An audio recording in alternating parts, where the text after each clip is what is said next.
I have been a part of Huntsville Animal Services since 2003, and a couple months ago, Shelly and Vicki reached out to me and asked if I would share how being transparent with your community, with your data, how that can turn into saving animals' lives. And through my work at the shelter and through the consultations I've had with Target Zero, it's fabulous, that has always been a foundational belief of mine, of being transparent with your data. And now, fast forward 15 years after I've been there, we've finally reached the 90% mark. But the data worked all those years to help us save lives. So I wanted to share two programs, and one of them I feel like is the foundation of the success that we've achieved in the last few years, and that is a targeted or a low-income spay-neuter program.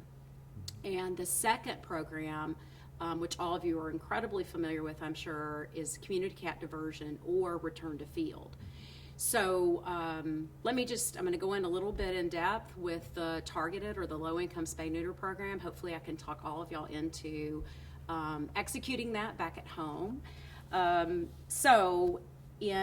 It was probably in 2004, 2005 down in New Orleans, myself and my local 501c3 named SNAP, they're a spay-neuter program in my community, we went to Spay USA. And while there, and interestingly, I went to a different seminar, but Janice Gibbons, who is the president of the SNAP program in Huntsville, she went and listened to Peter Marsh, and she just could not stop talking about it. She was so excited, so excited. She said, Karen, this is our answer, this is our answer. And so much credit to Janice, because she went, she sat in front of me, she sat in front of the county commissioners, because we house the animals for Madison County. It's about 40% of our intake a year, with the city of Huntsville being the 60%. So between the public and private combined money, we started in 2006, and between 2006 and today, we've done almost an average of 1,800 surgeries a year. And you can see from the graphic in front, the first few years, I think we were all a little shocked and disheartened, because our intake did continue to go up, but we kept plugging away. Peter Marsh had warned us about that. He said it's going to take 7 years. 7 years is an eternity when you're trying to save 90% of your animals. But so you can see that finally in 2011, 2012, 2013, the intake started coming down, and we're continuing to see a drop in the intake. So just a little bit of back information. What you do is you take the population of your community. So for Madison County, it's 300,000. And for every 1,000 people, you want to do 5 surgeries. And that, if you can do more, it's great. But it turned out we didn't know that. We just were trying to get as much money together as we could and spay and neuter as many animals as we could. But it turned out we were right at 5 surgeries for every 1,000 people, because it ended up being that we should do 1,500 surgeries a year. It was really pretty exciting. So now you can see where, it has to be a sustained program, and more money is always better. This is just as a more dynamic graphic of showing the intake, showing obviously when intake in an open admission shelter decreases, guess what starts coming down? Even if you don't have a lot of these dynamic life-saving programs, such as community cat diversion, lowered adoption fees, really great advertisement in your community, you can see that for many of those years, our euthanasia rate was dropping exactly compared to the intake rate. So it's pretty dynamic. In 2013 is when we started a lot, through the work of Target Zero, is when we really started a lot of our life-saving programs that you can do today in your shelter. Now I wanted to switch to the community cat diversion program, or return to field. And I'm going to tell you what we did, again, being transparent with data, is we started meeting. When I say we, it was multiple partners in the community that really wanted us to stop euthanizing animals. And we sat down usually monthly, and talked about all the different ways we could collaborate to stop euthanasia of dogs and cats. And obviously there were quite a few trap, neuter, release groups involved.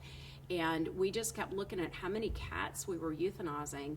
So in 2013, as we sat down as a group, we were euthanizing 1,802 cats.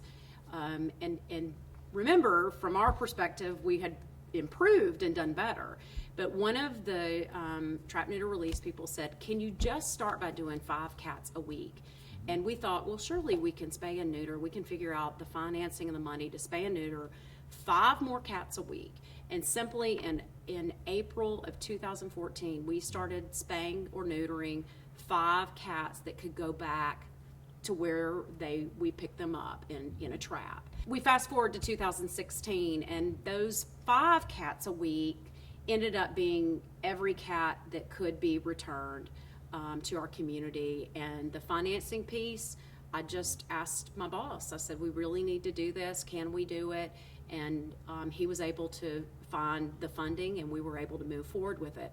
So you can see that we did euthanize 49 cats in 2016. 400 of those cats were returned to field, and then the rest of them were adoptions. So it's pretty exciting. And lastly, I just kind of wanted to loop back around. We've changed our formatting, data formatting, collecting multiple times. One of the things that I did really love about Maddie's is how we put the pets into the different categories: healthy, treatable, rehabilitatable, treatable, manageable, or UU. And I find it, we had thought probably we had 299 cats a year that we just couldn't treat them. We would not be able to rehabilitate them. But you look, that number turned out to only be right at 50 cats. So there's so many of your community cats are healthy and vibrant and happy and doing so well in their environment, and they definitely need to be saved. And then, we really worked hard on trying to make sure our data was correct. But if you look at real quickly at our dog data, it is 367 that were UU.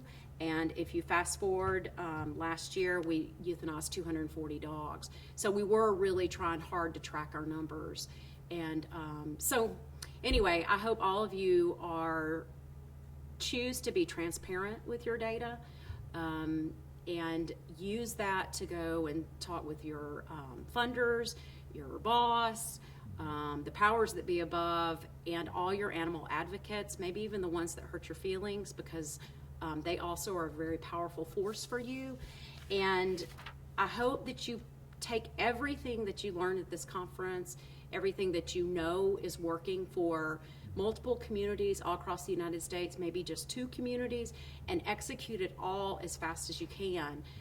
I know that back when I first started in the shelter in 2003, 2004, if I had had the information and knowledge that we have now in 2016 and 17, I know that we could have saved so many tens of thousands of lives. And so I hope that